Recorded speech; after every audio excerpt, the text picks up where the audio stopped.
मुख्यमंत्री नायब सिंह सैनी ने सोनीपत में आयोजित युवा संवाद कार्यक्रम में मुख्य अतिथि के रूप में शिरकत की और कहा कि प्रदेश के युवाओं के हितों की रक्षा और उन्हें बेहतर अवसर उपलब्ध कराना राज्य सरकार की पहली प्राथमिकता है। उन्होंने कहा कि सोनीपत की ऐतिहासिक भूमि पर युवाओं से सीधे संवाद करने का अवसर मिलना उनके लिए सौभाग्य की बात है और आज के युवा ही विकसित हरियाणा और विकसित भारत की मजबूत नींव है और सरकार उनके सपनों को साकार करने के लिए हर संभव प्रयास कर रही है। रिपोर्ट देखिए।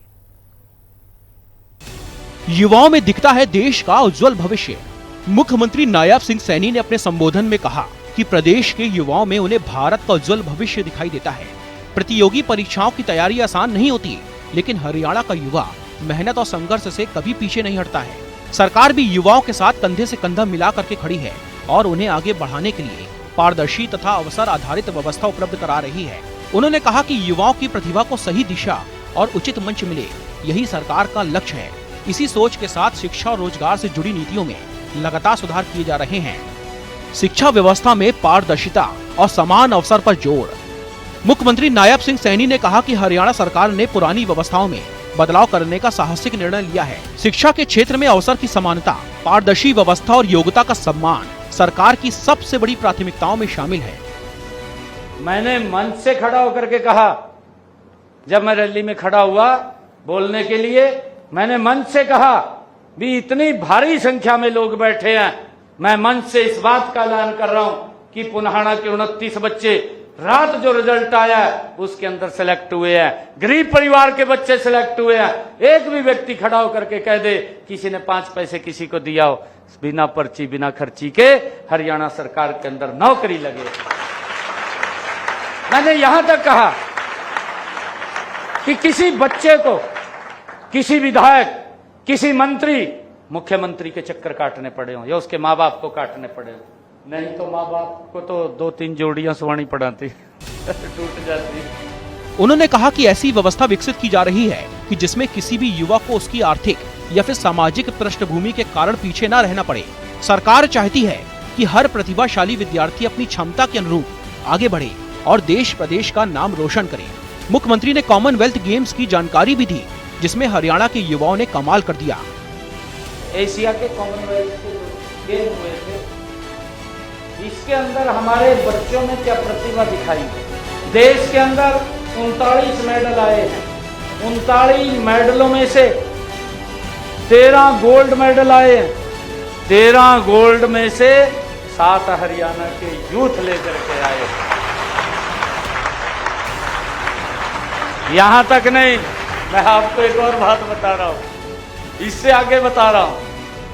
7 गोल्ड मेडल में से 5 हमारी बेटियां लेकर के आई हैं। बुनियाद और सुपर 100 कार्यक्रम से बदली तस्वीर। मुख्यमंत्री ने कहा कि सरकार ने बुनियाद कार्यक्रम का विस्तार किया है ताकि ग्रामीण क्षेत्रों और आर्थिक रूप से कमजोर परिवारों के बच्चों को भी गुणवत्तापूर्ण मार्गदर्शन मिल सके। उन्होंने कहा कि यह कार्यक्रम प्रतिभाशाली विद्यार्थियों को प्रतियोगी परीक्षाओं के लिए मजबूत आधार प्रदान कर रहा है। मैं आपको बताना चाहता हूं कि हमने एक कार्यक्रम बच्चों का शुरू किया, शायद आपके ध्यान में होगा, कई बच्चे उसको जानते होंगे जो यहां बैठे हैं। मिशन बुनियाद है, सारे जानते हैं। ये पहली बार शुरू हुआ, मिशन बुनियाद कार्यक्रम शुरू हुआ। 9th और 10th के बच्चों को 104 स्कूल सेलेक्ट किए गए। अभी मैंने उसको बढ़ाया है, उसके दायरे को बढ़ाया है। मुझे खुशी है बताते हुए आप लोगों के बीच में, मैंने उन बच्चों को भी बुलाया था, बच्चों को सीएम हाउस बुलाया था, उनके माता पिता को भी बुलाया था। गरीब परिवार के बच्चे, गवर्नमेंट स्कूल में पढ़ने वाले बच्चे, एजुकेशन बोर्ड ऑफ भिवानी के अंडर पेपर देने वाले बच्चे, सीबीएसई के अंडर नहीं, एजुकेशन बोर्ड ऑफ भिवानी, उसके अंडर पेपर देने वाले बच्चे 104 स्कूलों को सेलेक्ट किया, मिशन बुनियाद कार्यक्रम शुरू किया। उन्होंने सुपर 100 कार्यक्रम का उल्लेख करते हुए कहा कि इस योजना के माध्यम से सरकारी स्कूलों में पढ़ने वाले सैकड़ों विद्यार्थियों को देश के प्रतिष्ठित शिक्षण संस्थानों में प्रवेश मिला है। कार्यक्रम की सफलता को देखते हुए इस वर्ष सुपर 100 की सीटों की संख्या 400 से बढ़ाकर के 500 कर दी गई है, जिससे अधिक विद्यार्थियों को इसका लाभ मिलेगा। बच्चों में से हमने 400 बच्चे सिलेक्ट किए, सुपर 100 कार्यक्रम चलाया। उसके तहत उन बच्चों को जिनको 11वीं और 12वीं में एडमिशन दिया, 9वीं 10वीं के बच्चों का 10वीं के बच्चों का टेस्ट लिया, 11वीं में एडमिशन दिया, 400 बच्चों को हमने उसमें रखा।